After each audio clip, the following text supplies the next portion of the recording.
Hindi talaga natin maiiwasan ang magmahal kahit alam natin na walang patutunguhan ang pagmamahal na ating inilalaan para sa tao. Pero naging kaugalian na ng karamihan ang paghihintay ng tamang panahon at pagiging positibo habang hindi iniisip kung nasa tamang tao na ba tayo. Ito ang kwento ng babaeng pinagpalit ang isang car wash boy sa isang lalaking may sasakyan, ngunit kanyang ikakagimbal ang mga susunod na mangyayari na siguradong kapupulutan natin ng inspirasyon sa buhay. Welcome sa Jovimar PH. Kung bago ka pa lang sa channel na to ay hinikaya't kitang mag-subscribe at i-click mo na rin ang notification bell para naman maging updated ka sa mga videos na i-upload ko. Ating kilalanin si Denver. Si Denver isang masipag na bata. 10 taong gulang pa lang kasi ay marunong na itong magbalat ng buto para may pangkain sa kanilang pamilya. Panganay kasi sa 4 na magkakapatid si Denver. Walang trabaho ang kanyang mga magulang dahil elementarya lang din ang natapos ng mga ito. Tanging pangangalakal lamang sa basurahan ang tanging nagpapakain sa kanilang pamilya. Dahil sa kahirapan ay nagsusumikap sa buhay si Denver. Pagkatapos nitong mag-aral ay dumidiretso ito agad sa junk shop para mangalakal at may pangbili ng kanilang panghapunan. Hindi pinapansin ni Denver ang pagod dahil ang iniisip niya ay ang kapakanan ng kanyang pamilya. Natuto si Denver maghanap buhay sa napakamurang edad. Noong tumungtong ng high school si Denver ay medyo nahirapan ito sa kanyang pinansyal dahil sa mga gastusin sa kanyang mga projects at mga ambag para sa kanilang kaganapan sa kanilang paaralan. Pero lalo pang nagpursige sa kanyang pag-aaral si Denver. Ngunit pagkatapos mag-high school ni Denver ay hindi na nakatungtong ng kolehiyo pa dahil sa kakulangan sa pinansyal para pang tuition. Naisipan ni Denver na huminto muna sa kanyang pag-aaral at tumulong muna sa kanyang pamilya dahil ang kanyang ama at ina ay hindi na rin makapagtrabaho ng mabigat dahil sa may katandaan na. Bilang panganay si Denver ay inako nito ang responsibilidad sa pagpapaaral sa kanyang mga kapatid at para alagaan rin ang kanyang mga magulang. Naghanap ng trabaho si Denver, ngunit unang araw pa lang ay wala itong mapasukan dahil puro lahat mga walang bakante. Sumunod na araw ng paghahanap ng trabaho ni Denver ay nakahanap rin siya na masukan bilang car wash boy sa isang kilalang gasoline station. Pasok na rin ang sahod ni Denver para sa pagpapaaral ng kanyang mga kapatid at para sa kanyang mga magulang. Hindi naging madali ang trabaho ni Denver bilang isang car wash boy dahil napakaraming sasakyan ang kanilang nililinis araw-araw.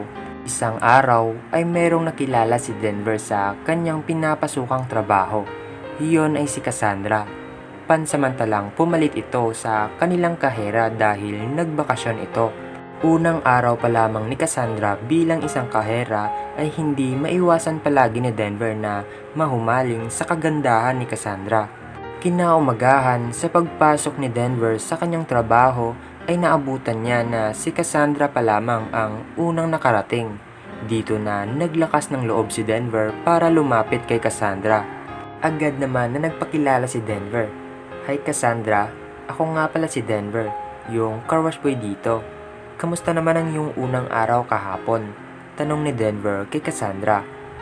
Maayos naman Denver, medyo mahirap lang kasi ngayon sa sitwasyon dahil nagwo-working student ako.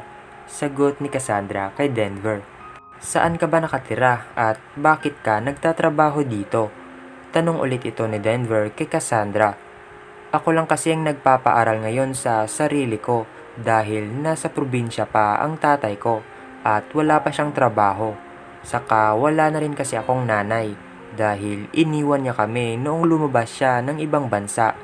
Pansamantalang sa may barangay Tinyo muna ako umuupa ng boarding house. Sagot ito ni Cassandra kay Denver. Hanggang sa humaba ang kanilang pag-uusap. Lumipas sa mga araw ay naging malapit ang dalawa sa isa't isa at humantong sa pagliligawan. Naging maayos naman ang kanilang pagsasamahan. Kada gabi, pagkatapos nilang magtrabaho, ay niyayaya palagi ni Denver si Cassandra para lumabas. Minsan ay nababawasan na rin ang mga ipon ni Denver dahil lamang sa paggastos niya kay Cassandra. Hindi iniisip ni Denver kung gaano kamahal ang mga bagay na kanyang binibigay kay Cassandra dahil alam niya na ang pagmamahal ay hindi matutumbasan ng kahit ilang limpak na salapi. Sa katunayan ay si Denver na rin minsan ang nagbabayad ng upa sa boarding house ni Cassandra para makaipon rin ito para sa kanyang mga project sa eskwelahan. Ngunit lahat ng iyon ay biglang nagbago. Bumalik na kasi ang regular na kahera ng kanilang pinagtatrabahuan. Kaya't kailangan na ni Cassandra humanap ng ibang mapapasukan habang nag-aaral pa ito. Nalungkot si Denver dahil magiging medyo mailap sa kanila ang oras. Dahil hindi pa niya alam kung saan makakakita ng bagong mapapasukan si Cassandra. Nakahanap naman agad si Cassandra ng mapapasukang trabaho. Namasukan ito bilang isang desk officer sa isang casino. May kalayuan ito sa pinagtatrabahuan ni Denver, kaya't ang atensyon nito ay napupunta na lamang sa pinagtatrabahuan ni Cassandra. Pero ginagawa pa rin ni Denver ang lahat para makasama na si Cassandra. Minsan ay nag-o-overtime pa si Denver sa kanyang trabaho para may sobra siyang perang maipon at makapunta sa pinagtatrabahuan ni Cassandra. Isang gabi ay nagdesisyon na nga na susurprisahin ni Denver si Cassandra sa kanyang pinapasukang trabaho. Nag-ayos ito ng kanyang damit, bumili ng maireregalo kay Cassandra, saka pumunta na ito sa gasolinahan na kanyang pinagtatrabahuan para magpaalam. Ngunit wala doon ang kanyang kasama. Natsyempohan namang merong customer na magpapagasolina. Kahit car wash boy lang si Denver ay alam niya kung paano naman trabahuin ang paggagasolina, kaya't siya na lang muna ang nag-asikaso. "Sir, magandang gabi ho. Magkano ho ang ipapagasolina nyo?" Tanong ito ni Denver sa lalaking customer. "Magandang gabi rin. Sobrang ayos naman ng suot mo. Parang may date ka yata." "Magpapa-full tank sana ako." Sagot ito ng lalaking customer kay Denver. "May pupuntahan po kasi akong casino. May sasurprisahin lang po ako. Yung kasama ko po kasi wala dito. Ewan ko kung saan na nagpunta yon." Pabiro pang sagot ni Denver sa lalaking customer. "Sa Winstar Bank Casino ang pupuntahan mo? Kung doon ka pupunta ay pwede kang sumabay sa akin. Doon rin naman ako patungo. May date din kasi ako." Sagot ng lalaking customer kay Denver. Kaya't natuwa si Denver dahil imbis ang ipapamasahin niya pa ay pwede niya pang maibili ng isa pang magandang regalo para kay Cassandra. Noong nakadating na ang kasama ni Denver ay agad na ito nagpaalam. "Tol, aalis na ako. Ikaw nang bahala dito. Sabihin mo na lang sa boss natin na baka hindi ako makapasok bukas." At sumakay na nga si Denver sa sasakyan ng lalaki at agad na sila umalis. Noong nakadating na sila sa kanilang pupuntahan ay agad na nagpasalamat si Denver sa lalaki. "Sir, maraming salamat po sa pagsabay sa akin." Sabi ito ni Denver sa lalaki. "Walang anuman, hindi ka ba sasabay sa akin papasok?" Patanong na sabi ng lalaki kay Denver. "Hindi pa muna sir. Maghahanap pa ako dito sa tabi-tabi ng pwede kong maidagdag na regalo para sa nililigawan ko." Sagot naman ito ni Denver. Kaya't pumasok naman agad ang lalaking iyon. Nakahanap naman ng mabibiling kwinta si Denver na sakto sa natitira niyang pera na kanyang ireregalo kay Cassandra. Kaya't pumasok na si Denver sa casino para sorpresahin si Cassandra. Hinanap ni Denver si Cassandra sa office desk kung saan ito naka-assign. Ngunit wala si Cassandra dito. Kaya't nagtanong si Denver sa kasamahan sa trabaho ni Cassandra kung nasaan ito. "Miss, magandang gabi ho. Nasaan ho si Cassandra?" Tanong ni Denver sa babaeng kasamahan ni Cassandra sa trabaho. "Sir, good eve po. Meron po dumating na lalaki kanina lang po at isinama si Cassandra papunta po sa loob." Sagot ng babae kay Denver. Nagtaka naman si Denver kung sino ang lalaking iyon. Kaya't pumasok na sa loob mismo si Denver kung saan nakita ng babae na pumasok si Cassandra kasama ang lalaki. Pagpasok ni Denver ay nagulat siya sa kanyang nakita. Nakaupo si Cassandra kasama ang ibang lalaki habang sila ay umiinom. Mas kinagulat pa ni Denver dahil ang lalaking kasama niya na humatid sa kanya mismo ay ang karelasyon ni Cassandra. Hindi makapaniwala si Denver sa kanyang nadatnan, kaya't dali-dali itong lumabas sa kasino. Habang papaalis si Denver ay nakita siya ni Cassandra. Si Denver ba yun? Anong ginagawa niya dito? Tanong nito sa sarili habang pinagmamasdan na umaalis si Denver. Dali-daling tumayo si Cassandra para habulin si Denver. At noong nakalabas na si Cassandra ay nakita niya si Denver na umiiyak sa isang tabi. Agad na lumapit si Cassandra.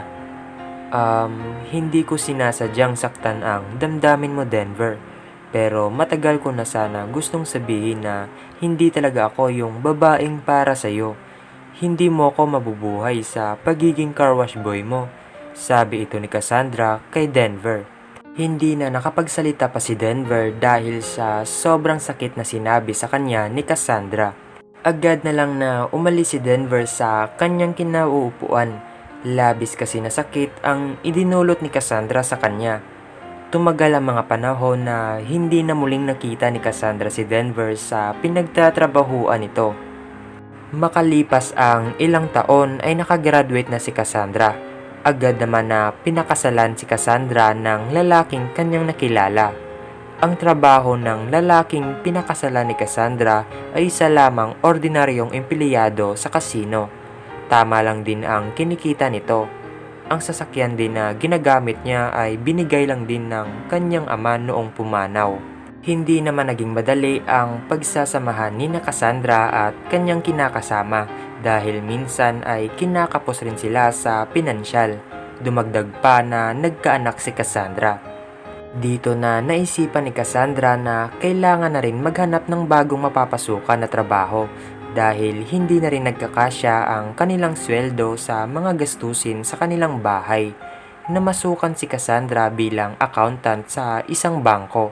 Medyo may kalakihan na ang sweldo kung kaya't makakaipon sila sakaling dumating ang tamang panahon na mag-aaral na ang anak nila. Unang araw pa lamang ni Cassandra ay medyo naging busy siya sa kanyang trabaho, pero kanya naman itong kinakaya dahil iniisip niya ang kapakanan ng kanyang anak at asawa. Isang araw ay hindi sinasadya ni Cassandra na magkamali sa gawain na ibinigay sa kanya dahil siguro sa sobrang pagod dahil sa pag-o-overtime ay minsan nawawala rin sa sarili si Cassandra. Agad na ipinatawag ito ng kanilang boss. Cassandra, ipinapatawag ka raw sa itaas ni boss. Sabi ito ng kasamahan ni Cassandra sa kanya. Agad naman na tumayo si Cassandra para pumunta sa opisina ng kanyang boss para harapin ang kanyang kasalanan na nagawa. Nagulat si Cassandra sa pagpasok niya pa lang sa opisina dahil nakita niya na nakaupo si Denver sa harapan ng mesa ng kanyang boss. Nagulat naman si Denver sa pagpasok ni Cassandra.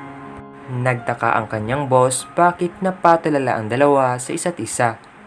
Cassandra, nalaman kong nagkamali ka sa isang papeles na ipinagawa ko sa iyo, pero bibigyan kita ng isa pang pagkakataon para manatili dito sa kumpanya ko. Magre-retiro na ako at aking ipapamana ang kumpanya sa aking anak na si Denver. Siya ang magiging bagong tagapagpamahala ng kumpanya. Sabi ito ng boss ni Cassandra sa kanya at ikinagulat ito ni Cassandra. Si Denver pala ay inampon lang ng mga hindi niya tunay na magulang matapos na ibilin ito ng kanyang tunay na ina sa isang bahay ampunan nung ito'y sanggol pa lamang. Kaya't pinahanap ito ng kanyang tunay na ama. Kaya't ang aral sa ating kwento ay dapat natin bigyan ng pansin ang kanilang mga pagsisikap para lamang tayo ay kanilang mapasaya. Hindi hadlang ang kahirapan para hindi mo tanggapin ang isang tao sapagkat ang tunay na pagmamahal ay hindi nasusukat sa anumang bagay na meron ka sapagkat ang tunay na pagmamahal ay ang pagtanggap sa kung ano sila at ano pa ang magagawa nila. At bago tayo magtapos sa ating kwento ay ito nga pala ang listahan ng ating mga malulupit na taga-suporta ng ating channel.